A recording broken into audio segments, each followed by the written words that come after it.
जो व्यक्ति गुरुद्रोही या गुरु विमुख हो जाते हैं उसके बारे में कबीर परमेश्वर जी ने क्या कहा है। कबीर गुरु विमुख जीव कतहु न बचे, अग्नि कुंड में जरबर नाचे, कोटि जन्म विषधर को पावे, विष ज्वाला से ही जन्म गमावे।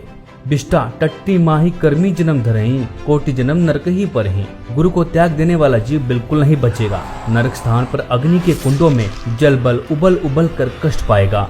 वहाँ अग्नि के कष्ट से नाचेगा, यानी उछल उछल कर अग्नि में गिरेगा। फिर करोड़ों जन्म विषधर सर्प की जूनी प्राप्त करेगा। सर्प के अंदर की विष की गर्मी बहुत परेशान करती है। गर्मी के मौसम में सर्प उस विष की उष्णता से बचने के लिए शीतलता प्राप्त करने के लिए चंदन वृक्ष के ऊपर लिपटे रहते हैं। फिर वही गुरु विमुख यानी गुरुद्रोही टट्टी गुह में कीड़े का जन्म प्राप्त करता है। इस प्रकार गुरु से दूर गया प्राणी महा कष्ट उठाता है।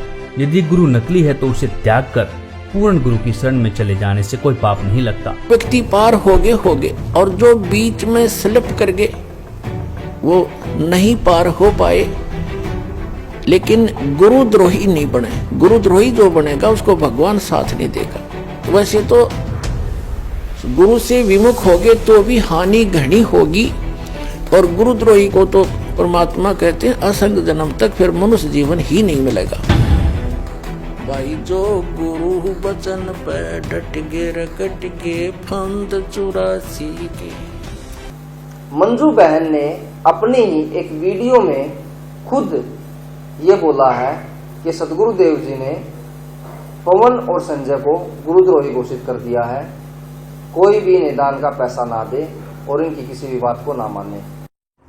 सत साहेब बंदी छोड़ कबीर साहेब की जय। बंदी छोड़ सतगुरु रामपाल जी महाराज जी की जय हो। सत साहेब सभी भाई और बहनों को मेरी तरफ से सत साहेब। मेरा नाम मंजू है, मैं गुरु जी की छोटी बेटी बोल रही हूँ। वैसे तो हम सभी परमात्मा के बच्चे हैं, लेकिन संसारिक दृष्टि से मैं गुरु जी की बेटी बोल रही हूँ।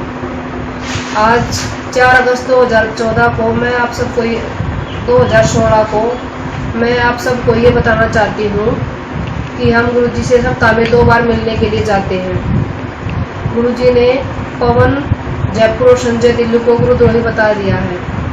बहुत पहले ही बता दिया था। जो ये ऑडियो डाल रखी है पवन जयपुर और संजय दिल्ली ने, ये बहुत पुरानी है। जो भी भगत इन पवन और संजय के संपर्क में आ चुका हो तो गुरुजी का आदेश है अपना नाम शुद्ध करवा ले। यदि किसी भी भगत को किसी प्रकार की कोई शंका हो तो हमसे संपर्क करके पूछ सकते हैं। ये मेरी माता जी है। हम सभी पूरा परिवार गुरुजी से मिलने के लिए जाता है। सत साहिब बंदी छोड़ सतगुरु रामपाल जी महाराज जी की जय हो। सत साहिब। और आइए अब आपको सुनाते हैं ये ऑडियो जिसमें सदगुरुदेव जी ने इनको गुरुद्रोही भी बोला गया है और प्रचार के लिए भी बोला गया है। आइए इस ऑडियो को सुनते हैं। मंजू बेटा। हाँ जी मैंने पता लगा है ये संजय जो पवन है वो बकवास कर रहे हैं कि मैनेजमेंट नो नहीं होने देता, मैनेजमेंट ऐसे नहीं कर रहा, गलत है। हाँ जी मैनेजमेंट मेरा ही बनाया हुआ है जी और बिल्कुल जिम्मेदार भक्त है। मैंने ड्यूटी लगा रखी है। जो कर रहे हैं मेरी सहमति से मेरे से पूछ कर करें। जी जी। और जितने भी नामदान केंद्र खोले हैं जी जी वो मेरी आगे से खोले जाते हैं। ठीक है जी जी। और जो ये भ्रमित कर रहा है ना पवन और संजय, हाँ जी हजदा हुआ चोरी करते हैं नामदान पत्रों पैसे। पवन का घर पर नामदान खोल रहा था, ये चोरी करा करता।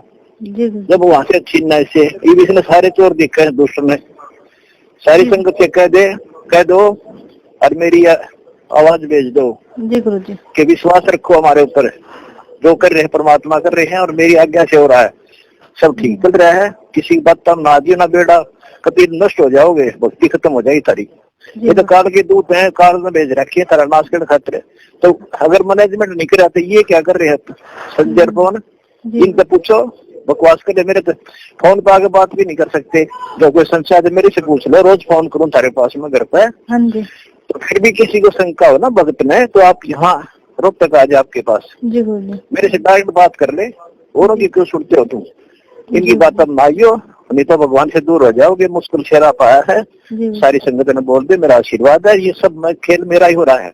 जी गुरु जी। अब जैसे मोबाइल फोन का टावर है, हाँ जी वो कहीं पर भी है, अगर अगला का कनेक्शन ठीक ले रखा मोबाइल का, सारा काम देगा, तो भगवान गुरु जी कहीं पर भी हैं, सबको लाभ मिलेगा। इस डगमग ना हो, ना घर के रहोगे ना घाट के, ठीक कह दिए सबने। जी गुरु जी, इस साल की तरफ से कोटि कोटि प्रणाम गुरु जी। प्रणाम बेटा, सबका कति सावधान प्यार से रहियो, कोई हावला नहीं होना चाहिए, विश्वास करो मालिक पे, भगवान अलग है, भगवान की शरण में रास कराने कर देंगे, न्यू कर ठीक कराए नहीं, प्रकार करो मालिक का ज्यादा से ज्यादा, ठीक। जी गुरु जी, परमात्मा करेगा उसे योग। प्रणाम। तो कबीर साहब कहते हैं अच्छे दिन पाछे गए और गुरु से किया ना हेत, अब पछतावा क्या करे, बिरा चिड़िया चुगी खेत। तो पुणात्मा स्त्री अपने सतर्क रहना है, सावधानी बरतनी है। अब जो परमात्मा से ये तो विमुख हो गया, जैसे किसी ने सारनाम भी प्राप्त कर लिया, सतनाम तक प्राप्त कर लिया, क्या होगा, और वो विमुख हो गया। एक तो गुरुद्रोही होता है, एक गुरु से विमुख हो जाना। तो परमात्मा कहते हैं, गरीबदास जी ने कहा कि गुरुद्रोही की पैड़ पे जय पगावे वीर, और 84 निश्चय पड़े सतगुरु कहें कबीर। जो गुरुद्रोही हो गए उसकी पैड़ पे पैड़, यानी उसके कदम, उसके पैर के चिन्ह पर अगर आपका कदम रखा गया, कहते हैं तो भी 84 लाख योनियों में जाओगे। वो गुरुद्रोही जो हो जाता है। गुरुद्रोही कौन होता? जो गुरु जी की निंदा करता है और इस नाम को त्याग जाता है, कोरी बकवाद गढ़ता है, झूठ बोलता है, नरे आरोप लगाता है, वो गुरुद्रोही हो गया। और उसकी पैड़ पे पैर रखना, कहते हैं 84 निश्चय पड़े नो सतगुरु कहे कबीर। गरीबदास जी ने अपनी इस अमृतवाणी के साथ अपने परमात्मा कबीर जी की छाप साथ सहयोग लिया है कि ये भी ऐसा ही कहते हैं। अब पैड़ पे पैड़ रखना ये नहीं है कि गुरुद्रोही जा रहा है, आप वहाँ पीछे पीछे जा रहे हो तो उससे वो नहीं कि उसके कदम पे कदम नहीं रखना। अगर जैसे घर का कोई सदस्य हो जाए गुरुद्रोही, गुरु जी के बारे में जो वो बकवास करता है या भगवान के बारे में, उसकी हाँ में हाँ नहीं मिलावे, उसकी बात को हृदय से भी नहीं मानना कि सच्ची कह रही है, उसने सोचे बकवास करता है और करता रहेगा। उसके कहे अनुसार अपने हृदय में जरा भी कमजोरी नहीं आने दे, तो साथ रहकर भी वो उसने कदम से कदम नहीं मिलाया, उसकी पैड़ पे पैड़ नहीं रखी। गुरुद्रोही की पैड़ पर जय पगावे वीर, 84 निश्चय पड़े नो सतगुरु कहें कबीर। ये इस तरह पैड़ होता है, इन्होंने किसी कदम पर कदम रखेगा उससे तो चिंतित हो जाओ तुम, ऐसा नहीं। फिर गुरु विमुखा, सतगुरु विमुखा युग युग रोए, ओहे मानुष जन्म पाके खोए। जो गुरु जी से विमुख हो गए, कहते हैं वो युग युग रोए।